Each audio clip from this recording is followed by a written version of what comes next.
Hey guys, Fletch from All Things Overlanding here. On today's video, we're going to be talking about the Alpicool CF55 Fridge freezer. I'm going to kind of walk you through it. I'm going to open it up. I'm going to show you what I've got in here.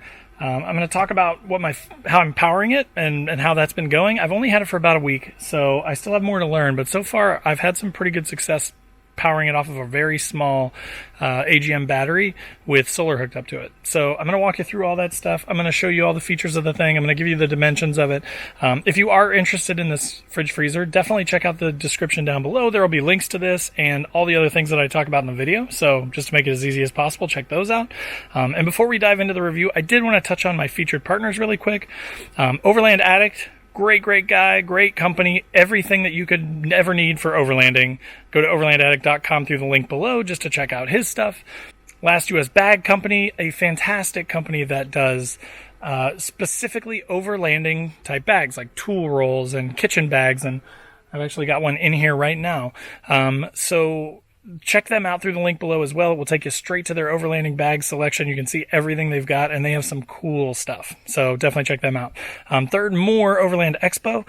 Awesome Midwestern overlanding event. It's going to be twice as big this year as it was last year. Click through the link below to go to Facebook to pre-register, so they'll let you know when tickets become available.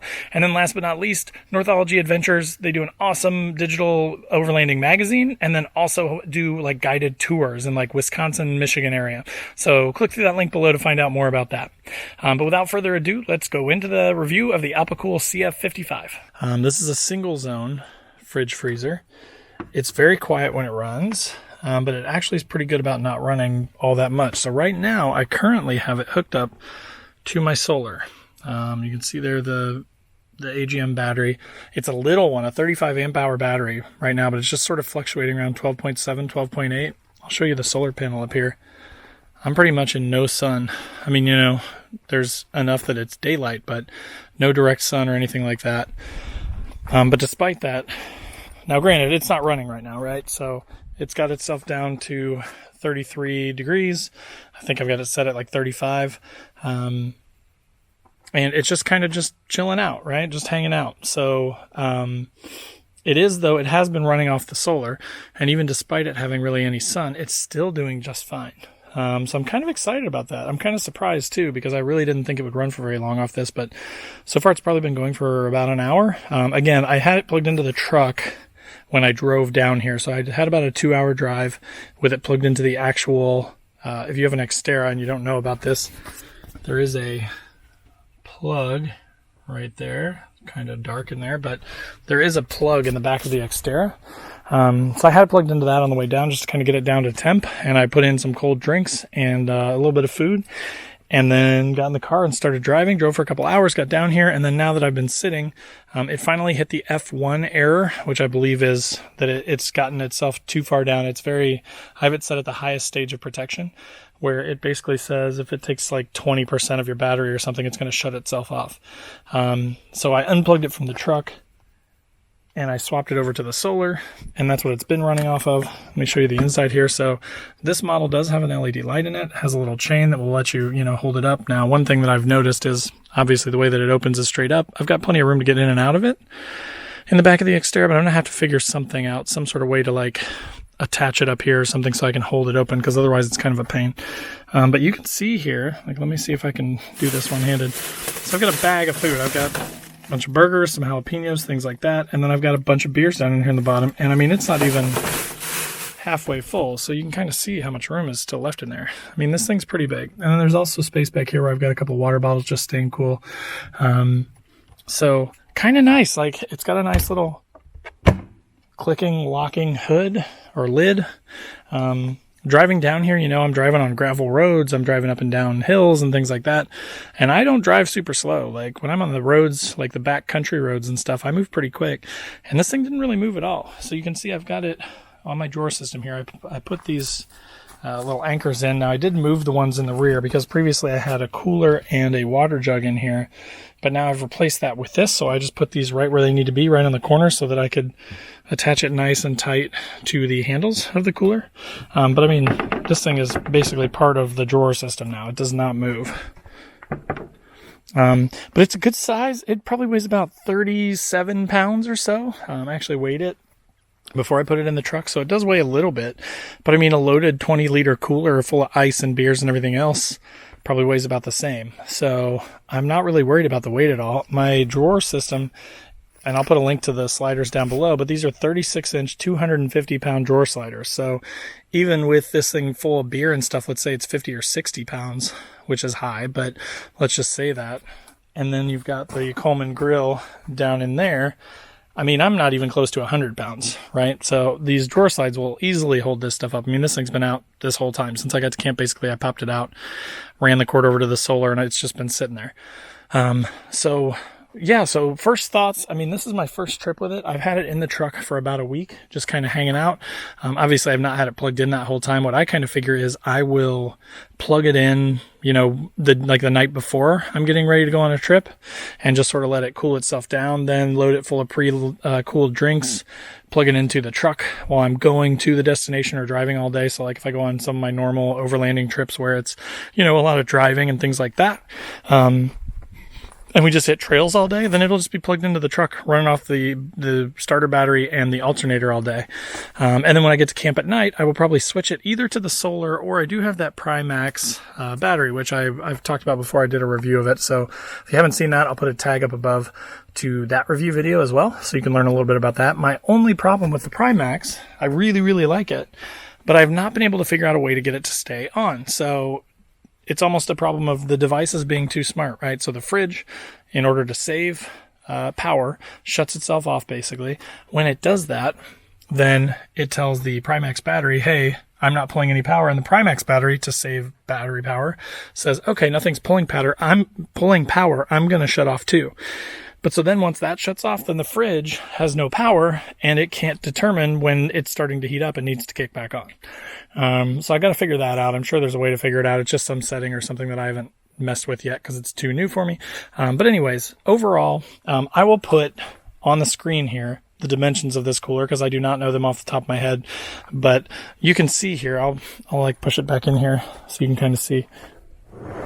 I do have my traction boards hanging up above just from my hooks and stuff because they were getting a little sun faded when I put the rooftop tent on.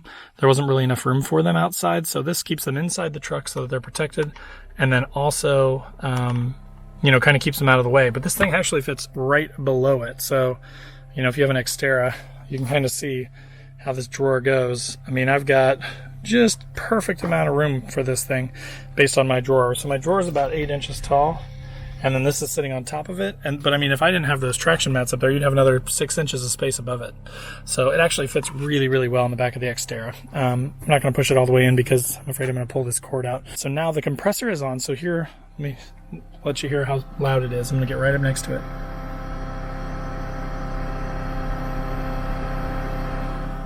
So that's about how loud it is. It's actually really quiet. It's almost too quiet for me because as I was driving down here, I was like wondering, I had plugged it into the truck, and I was like, is it running? Like, is it cooling down, or is it, am I going to get to camp and all my food's going to be warm? But it was cooling the whole time. When I got to camp, it was like, I had it set when I was on my way down to like 30, and when I got to camp, it was like 29, 30 degrees perfectly. So now you can see the compressor's running. So I've dropped from 12.7, 12.8 down to 12.3, but it's still just maintaining. And it's bringing it back down to 35. And again, let me show you, like, here's the thing. So I'm barely getting any sun. But imagine if I was in full sunlight too. So if I was in full sunlight, I have absolutely no doubts that this thing would run that thing all day long. But I am in a very, like, shaded spot, right? Like, I'm in the middle of these trees back here. Tons of shade. No real direct sunlight on the truck at all. But despite that, again, 35 amp hour battery in my battery pack back here, and it's running the thing right now. It drops a little bit, now we're down to 12.2. So it drops a little bit when it starts to cool, but then it will just kick off when it gets to the cool spot. And then, even with a little bit of sun, it will start to charge back up. So, your perfect solution, honestly, what my perfect solution would be is to replace my main starter battery with a deep cycle battery, and then to run my solar instead of back here into this separate battery, I would just run it into that main deep cycle starter battery, and that would solve all the problems. Then I could just run the fridge. I'm confident that I could run the fridge all night long off of the deep cycle battery, and then the next day when the sun comes out, it starts charging the battery. When the truck turns on, the alternator starts charging the battery, and everything would be perfectly fine. So anyways, wanted to kind of give you a walk around of the cooler, fridge freezer, I guess I should say. Wanted to show you kind of how I'm powering it. Wanted to show you the dimensions and how it fits into the back of an Xterra. So I hope that's helpful. Again, I will give you guys more videos about this as I go. The more that I kind of learn about it, and the more that I, figure out what works best, I will be doing updates and things like that. But so far so good. Again, there will be a link to this down below, so check out the description for a link to find this thing. But I mean, compared to like even the Costways or the winter fridges, maybe they are slightly better, but I just have a hard time paying 2 or 3 times as much.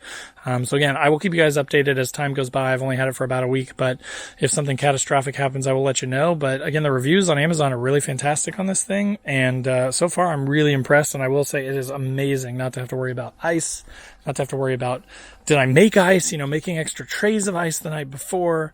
There's just so much stuff that goes into that, and it's so annoying.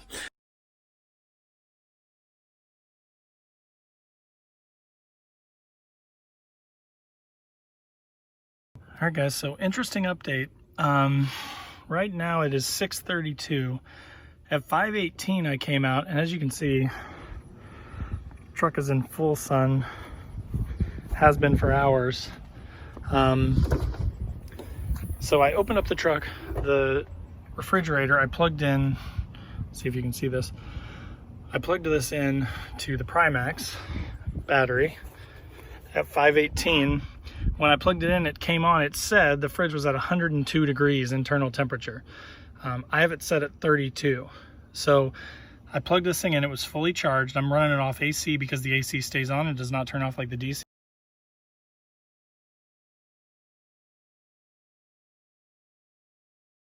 But as you can see right now, it's brought it down to temperature. Again, it's been about an hour and 15 minutes or so far.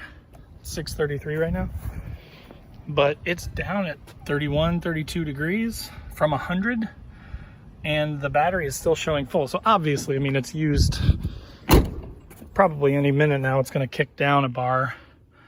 But I mean, the battery is still showing at full.